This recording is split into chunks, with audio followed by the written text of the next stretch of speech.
Brett's voice echoed through the glass walls like a cheap karaoke mic at a realtor's retirement party. We're entering a new era of bold leadership, he announced, arms spread like he was expecting applause. The only sound was the squeak of Lena's chair as she shifted in the back corner, again uninvited, again unacknowledged, again pretending she wasn't the one who built every back-end system. They were now dangling in front of the board like it materialized from a vision quest and a Google Doc. 3 years ago, she was co-founder. Last month, they transitioned her to a role called Director of Special Projects, which, near as she could tell, meant sitting in a broom closet next to the broken 3D printer and fielding requests for slide decks no one read. The desk still had her name on it, barely visible through a layer of dry expo marker doodles from someone's toddler who'd visited during Bring Your Kid to Work Day. Poetic, really. Her calendar used to look like a Tetris game in hard mode. Now, blank, except for vague all-hands meetings and wellness seminars led by someone named Ashley who spelled it with 2 E's and wore fingerless gloves indoors. She knew what was happening. Everyone did. This wasn't a demotion, it was erasure. One missed invite at a time. One deleted Slack thread. One awkward silence when someone credited Brett for a product she had coded in her garage while eating lukewarm ramen and fighting off raccoons. And still, she smiled, nodded, played the part of the agreeable former flame who just wants what's best for the company. Because that's what they expected, silent retreat, not strategy. But the thing is, Lena didn't build EmberEdge to be agreeable. She built it to last. And if you're one of the 97% listening to this story and haven't hit that little subscribe button yet, maybe now's the time, because what's coming next? It's the kind of quiet revenge that makes our whole ragtag team fist pump behind the scenes like we just watched Karma slam dunk in a business suit. Seriously, it means the world and keeps us fueled on caffeine and spite. So she kept her head down, took notes, screenshotted changes in internal dashboards, forwarded herself old emails just in case. When the company handbook was suddenly updated with a new clause about ownership of external assets, she printed it. When her Slack permissions got quietly reduced, she logged the timestamp. When Brett started referring to himself as the founder in LinkedIn posts, she saved every damn one. The final straw wasn't even dramatic. It was a Tuesday, rainy, the kind that turned the office parking lot into a slip and slide of regret. Lena was carrying a tray of Starbucks she didn't order, walking past a cluster of new hires that didn't know who she was. One of them, a blonde dude with no socks and an MBA tattooed in his vocabulary, asked her if she was the new receptionist. She laughed, because honestly it was funny, tragic, but funny. She took the tray to her desk anyway, not her job, but it gave her a reason to be in the main room. Overhear Brett talking to the head of product about sunsetting some of Lena's legacy tools. He said, "We're evolving past the Lena era. It's time for version 2.0. Version 2.0, that one stuck in her teeth like a popcorn kernel. She stared at her monitor the rest of the day, pretending to work, while inside her skull a fire was being stoked with kindling made of pitch decks and betrayal. She didn't cry. Lena didn't do that here. This place didn't deserve her tears anymore, but she did take a walk that evening. Long, slow, past the coworking space where EmberEdge had its first rented cubicle, past the coffee shop where they closed their first client, past the alley where she and Brett had their first fight about whether to scale or stay boutique. She'd chosen scale, he'd chosen spotlight, and that was always the difference. Back home, she fed her cat, poured a glass of wine, and opened her laptop. She had no plan, not yet. Just a pit in her stomach and a feeling in her bones. She opened a blank note and titled it, "Things Brett Forgot." The board meeting ended like most of them did lately, with polite applause for Brett's newest slide deck and a round of hollow nods from people too busy checking their watches to notice that half the initiatives he presented were rebranded versions of Lena's systems. The term Vision Sync was just a new name slapped on the internal knowledge base she wrote 2 years ago while half-conscious on cold brew and spite. She stood near the exit, arms crossed, pretending to admire the abstract canvas Brett had hung in the conference room, a vomit smear of beige and cobalt that screamed, "I have money and no taste." Her phone buzzed with a Slack message from HR. "Please update your availability for upcoming culture fit review." Translation, "We're checking if you're still pliable enough to keep around." Then Brett appeared. Like he always did now, in the mirror-polished shoes he never used to wear, collar too crisp, smile too wide. He closed the door behind the last board member and turned to her like a movie villain whose monologue was long overdue. "You'll regret leaving," he said, voice just low enough to feel like a secret, just sharp enough to feel like a knife.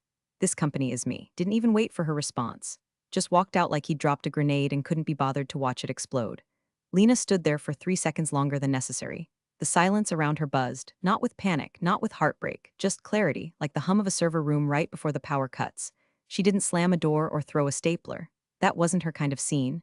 She just walked back to her desk, past interns who didn't know her name, past the mural Brett commissioned of EmberEdge's founding moment that somehow didn't include her. She picked up the succulents she'd been pretending not to kill, unplugged her USB-C hub, and logged out for the last time. no farewell lunch, no Slack emoji send-off. The resignation email took less than 60 words. Effective immediately, I am stepping down from my position. Thank you for the opportunity. Lena, she hit send, zipped up her laptop bag, and walked out without looking back. No eye contact, no theatrics, just the soft tap of her boots against the vinyl hallway floor as the glass doors sighed shut behind her. She didn't drive straight home. She parked behind the strip mall where they used to brainstorm over gas station tacos and warm beers. Opened her laptop and tethered to her phone, heart steady, fingers fast. Go Daddy. She typed EmberEdge into the search bar, hit enter. And there it was. Available, she blinked, refreshed the page. Still available. Her breath caught, not in surprise, but in confirmation. She had a hunch. Brett's cousin Alex, the original domain holder, ran the digital side through his half-dead marketing agency. The renewal must have lapsed last week. With the corporate account moved to a new hosting provider, it had probably slipped through the cracks. It was sitting there, abandoned, like a key left in the ignition. She stared at it, her cursor hovering over the buy now button like a sniper lining up a clean shot. $50. That's what it cost. $50 to unlock the front gate to everything they'd built together: emails, client portals, dashboards, logins, proposals, archives. She clicked. Transaction complete. She didn't smile, not yet. Just leaned back in the cracked leather of her car seat, the dashboard light flickering like it was in on the secret. The rain was misting now, soft and gray, like a funeral procession with no one watching. She texted one person, her old friend Devin, the web designer who used to take tequila shots with her after every big contract. Hey, need a fast redirect page, one line of text. You free tonight? He replied with a thumbs up and a skull emoji. Lena closed the laptop and whispered to no one in particular, this company is me? Nah, sweetheart, this company was me. Then she pulled out onto the road, slow and silent, letting the evening swallow the last of what she left behind. Lena's apartment was quiet, sterile in that post-resignation way, half cardboard boxes, half denial. The walls still held the motivational prints Brett once called aesthetic wallpaper, but now they just looked like ransom notes from a life she no longer owed allegiance to.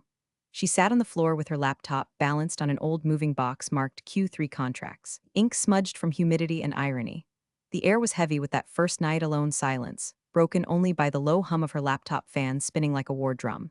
First, she checked the email from GoDaddy confirming the domain purchase.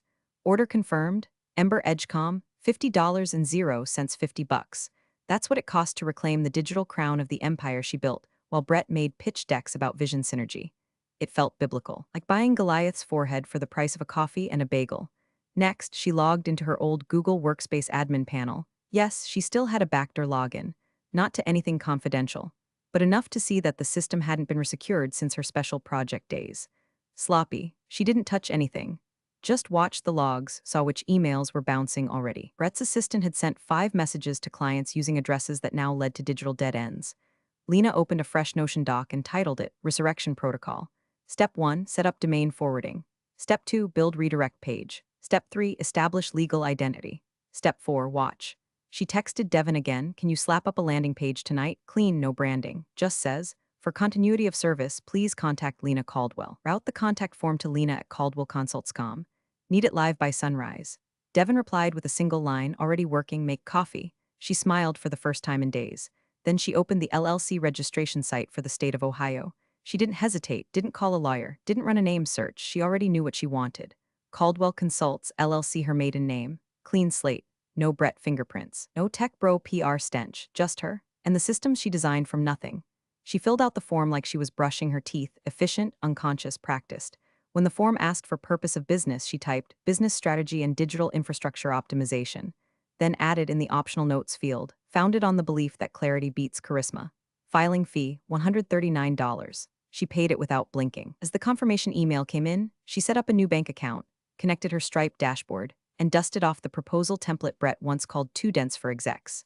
She'd spent a month coding that thing to auto-generate timelines and fees based on scope. He wanted to replace it with Canva slides and charm. Her calendar, once ghostly and empty, now pulsed with color-coded blocks titled Reclaim, Route, and Launch. No one would see them but her. It was enough. She didn't need applause, she needed control. Outside her window, a siren wailed down the boulevard, probably some drunk tech recruiter rear-ending a scooter. Lena didn't look up, she was deep in the build now. By 2:14 a.m., the redirect was live. EmberEdge now funneled straight to her page. White background, black text, one button labeled contact. That was it. No logo, no sales pitch.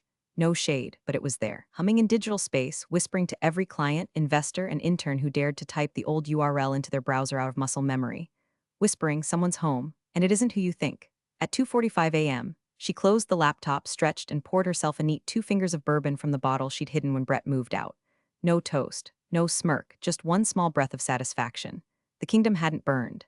It had been purchased, quietly, precisely, and with exact change. Monday morning, 8:07 a.m., the EmberEdge bullpen buzzed like a meth-addled beehive. The kind of chaos that starts slow, like a printer jamming, and snowballs into full-blown existential crisis by the second refill of French roast. First came the bounced email. Gina from accounts had tried sending Q3 invoicing to a longtime client. She hit send, then squinted when her inbox spat it right back. Delivery status notification, failure, address not found. She frowned, tried again, same result. Hush, she muttered, reaching for the office plant she hadn't watered since Lena left. Weird, across the office Mason, the junior sales guy who called everyone chief, was mid-demo with a big-ticket prospect. He hit the client portal link from his sales deck like he'd done 100 times. The Chrome tab loaded, spun, then spat out 404. This page isn't available. What the hell? He whispered, clicking refresh like it was a button in a Vegas slot machine. The prospect on Zoom said, "Is the portal down?" Just a hiccup, Mason lied, sweat already tracing his temple. 1 sec, 10 minutes later, IT had 3 people on it. They rebooted the staging server. Nothing. They pinged the AWS health dashboard. Green across the board. Gina wandered over holding a stack of printed bounce-backs like a confused librarian mid-eviction. At 9:02, Brett strolled in with his usual energy, half clap, half buzzword.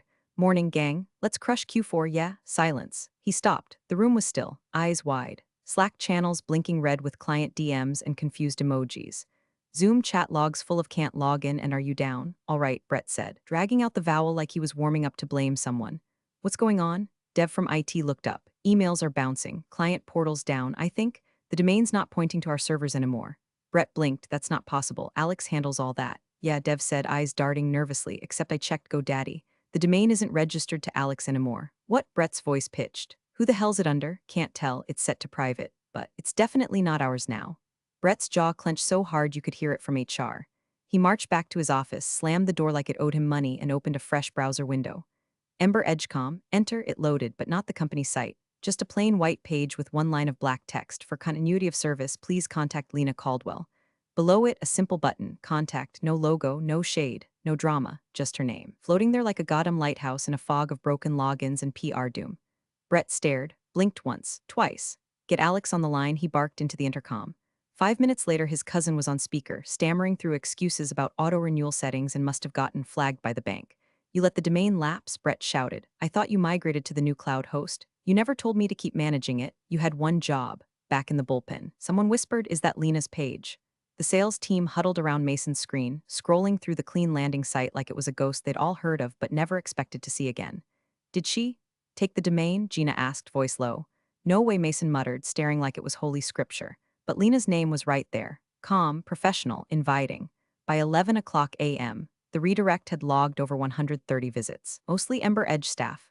A few confused clients. One investor. Brett still thought it was a glitch. A cruel prank from the hosting provider. A DNS hiccup, something techie and fixable with a few emails and a raised voice. He didn't realize yet. Didn't understand what that single redirect button meant. Didn't know that the moment Lena clicked purchase on Friday night, the center of gravity shifted. And now the static was building. The signal hadn't cut through yet. When it did, it would be hers. Every call, every client, every bit of credibility floating in the digital ether was slowly, silently rerouting. To Lena. By noon, the EmberEdge Slack resembled a digital panic room. Threads stacked to the ceiling with client complaints, IT status updates, and sales reps throwing around phrases like mitigating optics and working on interim solutions like they knew what the hell they were doing. Brett, now fully unhinged in CEO mode, had stopped speaking in sentences. Everything was a bark, a gesture, or a vague threat involving legal action. He hadn't eaten, he hadn't blinked, and worst of all, he hadn't gotten control back. Then his assistant popped her head in, hesitant, cautious, like a zookeeper bringing tranquilizers to a pissed-off rhino. You just missed a call from Mr. Carlyle. He said it was urgent. Something about Lena?" Brett froze. Michael Carlyle, primary investor, venture capitalist. The man who bankrolled EmberEdge's second round and had once called Lena the only adult in the room. If Carlyle was calling her, it meant the iceberg had already hit the hull. Meanwhile, in a quiet cafe 6 blocks away, Lena sat in the corner with her back to the wall, sipping mint tea like she was waiting for a train that always arrived on time. Her phone buzzed once. Unknown number. She let it ring twice, then answered with that same controlled tone she used when explaining back-end dependencies to clueless VPs. "Lena Caldwell. Miss Caldwell, this is Michael Carlyle. Apologies for the direct line, I had it from the early days. No apology needed, Mr. Carlyle. What can I do for you?" A pause, the rustle of papers on his end. He was always a man who liked context. We tried accessing EmberEdge's portal this morning and were rerouted to your page. I assume this wasn't a mistake. Lena let the silence stretch just enough to imply deliberation, not guilt. The domain expired. I noticed it late Friday night and bought it to prevent any disruption. I didn't want clients or your team losing access while things got sorted. Another pause, less rustle, more weight, I see. So this wasn't coordinated with Brett? No, sir. And you didn't reach out to notify anyone before the redirect. She folded her napkin slowly, neatly. I debated it. But given how abruptly I was removed from communications, I thought it best to let the site speak for itself. I've only redirected traffic to a simple contact page, nothing commercial. Carlyle exhaled. You always were surgical. She didn't respond. Just let him fill the space with his own conclusions. Well, he said finally, I appreciate the clarity. I suspect this will create questions, I understand. I'm happy to discuss anything that might ease the transition. Not a threat, not a proposal, just a calm, open door. Carlyle hung up after a brief thank you and a remark about professionalism under pressure. Back at EmberEdge, Brett got the text from Carlyle at 12:43 p.m. Just spoke with Lena. Sounds like she handled the domain lapse responsibly. Surprised this fell through the cracks. Talk soon. Brett's face went white. He showed the screen to no one, just stood there frozen while the office swirled in tech chaos and quiet suspicion. He opened a new tab, EmberEdge.com still rerouted. He clicked contact, typed a fake name, fake question just to test. 2 minutes later, a reply popped up. Thank you for reaching out. I'm happy to assist where I can, Lena. Calm, human, perfect, not flashy, not defensive. Just her voice, slipping back into the stream of power where he had once tried to drown her. Didn't know yet how deep the iceberg ran, that the proposal software had been tied to the domain, that the CRM backup still sat on an old server Lena personally configured, that clients were already talking to her behind his back, not out of loyalty, but because she answered the damn phone. He just knew one thing, Carlyle had called her first. And now the panic wasn't a glitch. It had a name, and it was Lena. Tuesday morning opened with thunder and inboxes. Rain lashed against the EmberEdge windows like an angry ex with a key and a grudge, and Brett's mood matched the weather. Loud, unpredictable, and rapidly flooding every channel in sight. By 8:13 a.m., he'd already screamed at two interns, cursed out Alex for domain negligence, and summoned the company's general counsel, Helen, into his office with a single-line Slack message. Get in here now. Helen arrived, black coffee in one hand, legal pad in the other, already bracing for nonsense. She didn't like Brett, never had. She liked paper trails and good grammar and didn't appreciate when either were sacrificed in the name of alpha energy and LinkedIn bluster. She stole our damn domain, Brett growled, pacing in circles. That's theft. I want a cease and desist out today. Helen blinked. Do you have proof of ownership? She ran the back end. She built the site. Yes, but did we renew the registration? She manipulated the situation. She used company funds to buy it? Brett paused. Helen sighed. Then it's not theft, Brett. It's a lapse, a catastrophic lapse, but it's legally clean unless she misrepresents herself or uses proprietary code. She's redirecting traffic to her contact page, Brett, not a sales funnel, not an ad, and let's be honest, she was EmberEdge. His face flushed like a Wi-Fi router under stress. Send the letter anyway. Helen, after a moment's pause, nodded once. Fine, but don't expect a win. At 10:02 a.m., Lena received the cease-and-desist email. The subject line read, Emergency IP Enforcement. Immediate action required. She opened it on her phone while standing in line for cortado. The contents were as dramatic as expected. Accusations of digital trespass, brand confusion, and deliberate misrepresentation. Brett had likely dictated it himself. Judging by the overuse of bold red text and the phrase this behavior constitutes a direct assault on company assets, Lena didn't even finish reading. She forwarded it to Marcy Chan, her longtime attorney and unspoken guardian angel. Subject line, as expected. Within an hour, Marcy's reply arrived. Attached were 5 crisp PDFs, one showing the domain's expiration date, flagged publicly, one timestamped screen capture of the GoDaddy availability page, one of the purchase confirmation receipt, one copy of the redirect code, clean, unbranded, and finally, a short, devastating email. Dear Helen, Miss Caldwell lawfully purchased an expired public domain. No proprietary assets were transferred, no client data used, and no misleading representations made. Any further accusation may be construed as defamation. Please govern yourselves accordingly. Lena read it twice, smiled once, and didn't reply. Not to Marcy, not to Brett, not to anyone. By noon, her inbox was a steady waterfall of names from her past. Subject lines like, Are you taking clients again? Saw the site, interested in chat? Can we loop you in? Glad to see you're back. Some were old consulting leads Brett had dropped in favor of flashier accounts. Others were long-term clients frustrated with the recent instability and ghosted emails. Few were investors asking off-the-record questions about her future plans. She replied to each with a variant of the same message. Thank you for reaching out. I'd be happy to discuss how I can support your team. Let's set up a time to chat. No pitching, no boasting, just the clean professionalism they remembered and trusted. At EmberEdge HQ, Brett was losing altitude fast. The legal reply had gut-punched him. Redirected traffic had now passed 400 unique hits. Even internal tools like the proposal engine were still tied to subdomains that no longer existed. He asked Dev from IT, "Can't we just rehost the tools?" Dev shrugged. "We can't launch them until we find a new domain, migrate DNS, rebuild SSL, and yeah, gonna take time." Brett slammed a stress ball against the wall so hard it popped like a zit. Time is the one thing we don't have. And it was true. Because by now he understood something crucial. He wasn't just trying to fix a tech problem. He was trying to claw back control of the one thing he couldn't bluff, bribe, or bulldoze into submission: credibility. The digital face of his company had been peeled off like a band-aid soaked in truth, and underneath was Lena, calm, competent, and 2 steps ahead. The front of his business was no longer his. It had defected, and Brett Langston, self-declared visionary, spotlight addict, master of the pivot, had no idea how to lead from the shadows. By Wednesday morning, the business world was already sipping its third espresso and scrolling through LinkedIn when the first post dropped like a feather with a brick inside it. "Just wanted to shout out Lena Caldwell for her poise and professionalism during our account transition. Class act. Looking forward to continuing our work together under her new banner. Martin K., managing partner at Vale and Thorn Capital." 10 likes in the first 5 minutes. Then a comment: "Echo this." Lena was the brain behind every system we used. Never missed a beat. Then another, and another. By 9:12 a.m., the post had crossed 100 engagements and started showing up in the feeds of people who'd forgotten Lena even existed, at least on paper. People Brett had tried to dazzle into forgetting she was ever more than the tech co-founder. At EmberEdge, panic turned into paralysis. Slack threads erupted. "Do we respond to this? Is she actually launching a new firm? Can someone tell me why our proposal tool still won't load?" The answer to that last one was simple. The proposal tool was domain locked. Lena had architected it to pull from the same backend that now lived under her control. It wasn't theft. It wasn't even malicious. It was just infrastructure, drifting silently into her hands because Brett let the leash go slack. The tool wouldn't open. Links were dead, templates gone. Meanwhile, investors trying to check the Q4 dashboard were getting redirected to Lena's one-page site with the contact button. No financials, no metrics, just her name, clean, centered, unmoving. Someone tried to blame Dev again. Dev threatened to walk. But the worst blow wasn't technical. It was that clients were starting to talk. Loudly, publicly. People weren't just remembering Lena, they were elevating her, reposting her name, sharing stories, tagging her in compliments like she was a war hero returning home. And Lena, she wasn't hiding anymore. At 10:37 a.m., her own site went live: www.caldwellconsults.com. No fanfare, no launch party, just quiet. Clean design, dark text on white, a logo that looked like a watermark.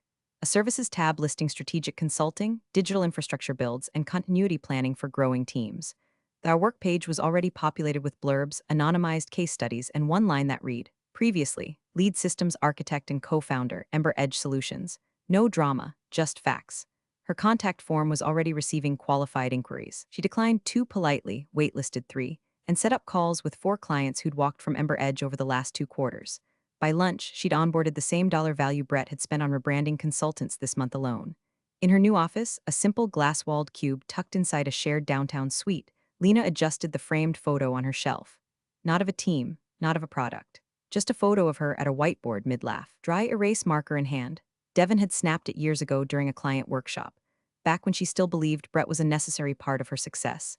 She sat down, opened her inbox, and replied to another warm message, saw the LinkedIn post. "Been meaning to reach out. We'd love to reconnect." She responded, "Glad to hear from you. Let's build something better." Back at EmberEdge, Brett was on a video call with Carlisle, who wasn't smiling. "I don't care what her LLC is called," Carlisle said. "She has traction. You have excuses. Fix it." Brett stammered, gestured toward a half-baked pitch deck, and mentioned pending partnerships. Carlisle clicked something off-screen and said, "Funny, I just scheduled a call with her next Tuesday." The screen froze for a second, then disconnected. No goodbye, no "we'll circle back," just static. Outside, the LinkedIn buzz hadn't stopped. Another post hit the feed. Crazy to think how long Lena flew under the radar at EmberEdge. The company's soul now finally visible. She hadn't taken revenge. She hadn't issued a statement. She hadn't fired a shot. She just stood still and let gravity pull everything that already belonged to her. By Thursday, Brett had fully pivoted from denial to desperation. The rebrand was his Hail Mary. Caffeine-fueled fever dream born from a sleepless night and a marketing agency that charged 5 figures to say bold is better. The new name? Edge Nova. It sounded like a vape company run by a cryptocurrency cult. The logo was a chrome spiral. The font looked like it had been designed by someone who hated vowels.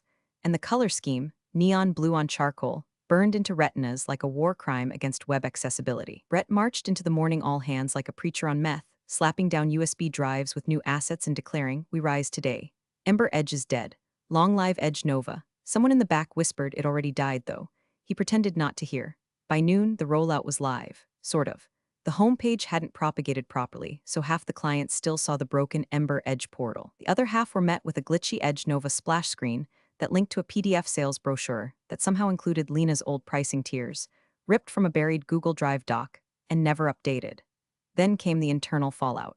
HR had drafted new contracts under the Edge Nova name with tighter NDAs and aggressive loyalty clauses. Developers were told they had to re-sign by EOD or be considered out of alignment. Two back-end engineers quit on the spot, citing hostile restructuring and reckless brand erosion. The Slack exodus followed. Channels renamed overnight. Documents moved without warning. Years of institutional knowledge flushed into the void in a failed attempt to erase Lena's fingerprints. And like clockwork, the hammer fell. At 3:14 p.m., Carlyle's firm officially pulled their next funding tranche. The message was curt, given the instability. We're reallocating capital until the brand regains footing. Translation, you're on your own, pal. In his office, Brett stood over his desk, breathing like a man who just tried to sprint through a brick wall and realized the wall doesn't move. His hands trembled as he opened his inbox, desperate for one last card to play. There it was, drafted but unsent since Tuesday. Subject line, would you consider coming back? He hesitated, then hit send, 2 blocks away. In a workspace flooded with light and soft keyboard clicks, Lena saw the subject pop up. She didn't open it, didn't read the body, didn't need to. She hovered for a moment, then clicked delete. No folder transfer, no reply, just gone. Then she returned to her spreadsheet. 4 new inquiries had come in that morning, 2 from companies Brett had been courting for months. One from an old investor who used to call her the engine, and one from a nonprofit in Texas that remembered her from the early EmberEdge days before it got glossy. She scheduled all 4 for next week. There was no champagne, no smug tweet, no told you so email drafted at midnight. There was just peace and order, and the quiet realization that she didn't crave revenge. She didn't need to humiliate Brett. That was his business now, publicly unraveling one misstep at a time, like a man chasing his own shadow through a hall of mirrors. She wanted something else, something steadier, control, not in the egotistical, performative sense Brett thrived on, but real control, of process, of reputation, of meaning, the kind you build brick by brick behind the scenes while the loud ones self-destruct in open air. Back at Edge Nova, someone finally asked the question out loud, should we just shut it down? And in the quiet that followed, Brett sat alone in his office, surrounded by empty Red Bull cans and printouts of logo concepts that now looked like tombstones. He didn't answer, because deep down he knew it was already over. He just hadn't been the first to realize it. The ballroom at the Rivington Hotel was packed, suits, lanyards, and just enough artisanal coffee to mask the collective terror of another fiscal quarter. Brett stood center stage beneath a curved LED screen, flanked by a glossy Edge Nova banner and a brand new pitch deck he'd rewritten at 2 a.m. while chain-chewing nicotine gum. This was supposed to be the big one. The client, a legacy firm with a 9-figure annual spend and a reputation for loyalty if you impressed them. Brett was in full performance mode, hair perfectly sculpted, voice all syrup and steel.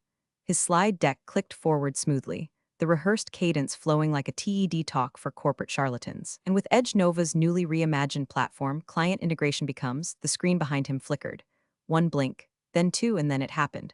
404, page not found, EmberEdgeCom redirected for continuity of service, please contact Lena Caldwell.